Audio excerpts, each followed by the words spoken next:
sixth grade. The teacher asked a question. It was something related to geography. I clearly knew the answer, as I had read the reading the night before, and the teacher mentioned it in the class as well. So I raised my hand to answer the question. None of my classmates raised a hand.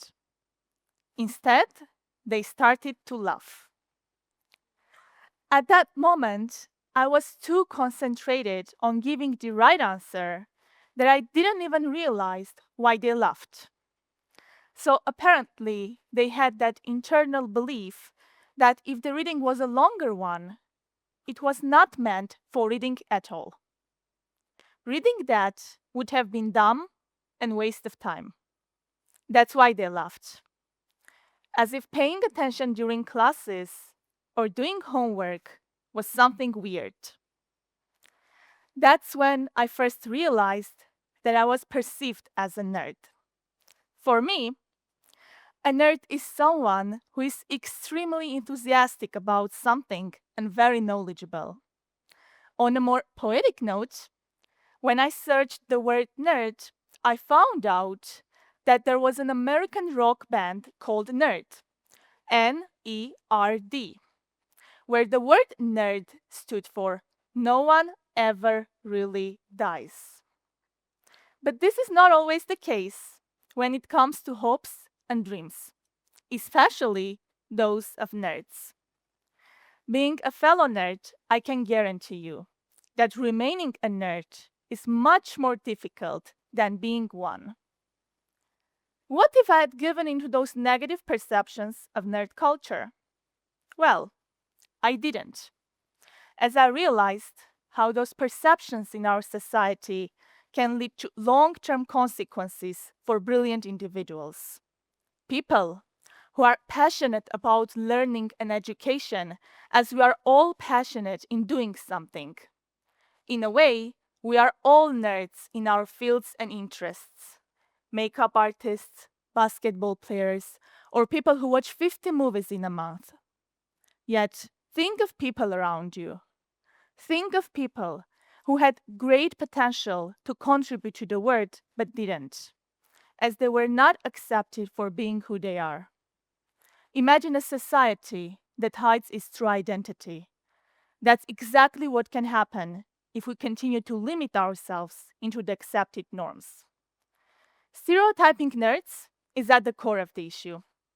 But let's think how the stereotypes have emerged in our society and how they continue to be practiced in our classrooms. I often find myself connecting reality with modern media, and the media's role is indeed huge. Starting from Western media, movies, ads, and TV shows, and looking at the local Armenian media, they all reinforce the same image of nerds. There is a story of a young man, Peter Parker, who got bitten by a spider. Yes, Spider-Man. Let's remember his high school era. He had glasses, was very shy, didn't have enough courage to talk to his crush, and was bullied. He only became cool when he became someone else, Spider-Man. The same is being portrayed in the Armenian media. Not only do the characters share the same stereotypical traits, but they are also socially unaccepted. There is the famous character from the famous Armenian sitcom Garkin serial, who used to talk in a formal language, didn't have a trendy style in fashion, had a strange haircut, and was a divorced single dad with very low salary who lived off his brother. A loser. Consciously or unconsciously, children seeing this kind of image on TV are definitely going to be influenced. In Armenian movies and TV shows, where the cool students are shown, there is almost always not even a mention of studying, or the actual process of studying is never depicted. In an article published by the Brookings Institution called Nerds and Freaks, the name itself says a lot about the article. When asked to describe a nerd, A student having the characteristics of a cool student claims that nerds are too involved with school, ask million questions in class, and do not have free time. The same opinions my classmates had, who thought that studying and being cool at the same time is impossible. Another issue is that being cool is often strongly associated with street culture. The problem is that street culture is closely tied to the idea of reputation, and actions are taken to maintain those reputations. According to a study conducted in 2021, students who were involved in street culture were at a higher risk of violent behavior. This means that when children internalize values such as toughness and reputation, it is more likely that they will get into violence. In classrooms, students stop studying as it is against what they call reputation. Staying at home and just studying instead of being part of street culture is not something to be proud of. That's why, in Armenia, hardworking boys are especially targeted and oppressed by their peers, as they are not the cool guys. On the other hand, Armenian hardworking girls are considered antisocial bookworms who are only interested in getting high grades. Well, I have experience in this. I clearly remember buying a mandatory textbook for exam preparation, and the boy sitting next to me claimed spending money on a book was dumb. At that moment, I imagined that boy's face if he knew how much I had spent on my Harry Potter complete set and hundreds of books in my bookshelf. Another core memory is me going to school with a big pink backpack. Once, one of my classmates said that we were already adults, we were 13, and that backpacks were for children. If the first example was funny to me, this one actually affected me. I paid attention and realized that I was the only one with a proper backpack in the class. I kind of felt confused and different until the next day when I realized that there was no way of carrying all those books and copybooks with me without a backpack. But still, that girl's comment got me questioning my choice. This is familiar to all of us, as many students, even at universities, attend classes without a bag, a notebook, or even a pen. What would any nerd do to prepare for a TED speech? Conduct a survey. Out of 80 respondents of the survey, 50% claimed that they witnessed bullying targeted at nerd students in their classrooms.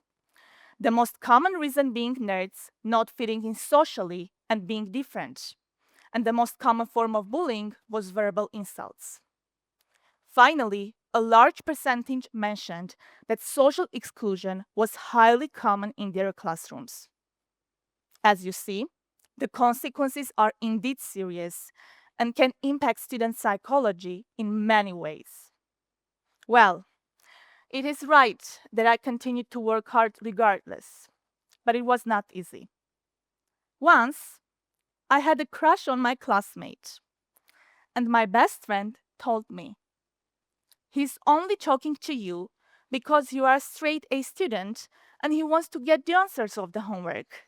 That's it." She implied that the only reason people would want to communicate with nerds is for academic help. Believe me, these are just some minor examples of the consequences that the negative perceptions of nerds lead to. In some cases, they are life-changing. I had a very close friend who was genuinely smart, but was constantly oppressed by other students.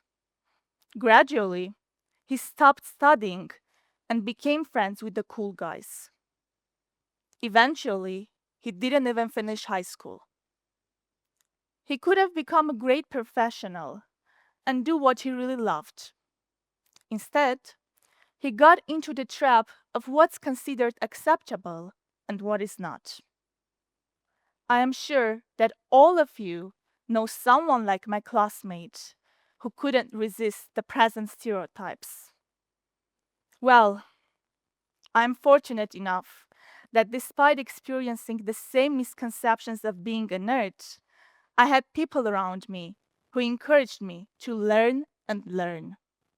I just needed to listen to them, and I did. I listened to people who truly cared for me and my future, instead of those who were already in the trap. And even if you feel stuck right now, it is never too late to prioritize your own needs and choices over the stereotypical mindset. Confucius, a truly famous nerd and a great philosopher, was right when he said, "A person who asks is a fool for 5 minutes. A person who never asks is a fool for life."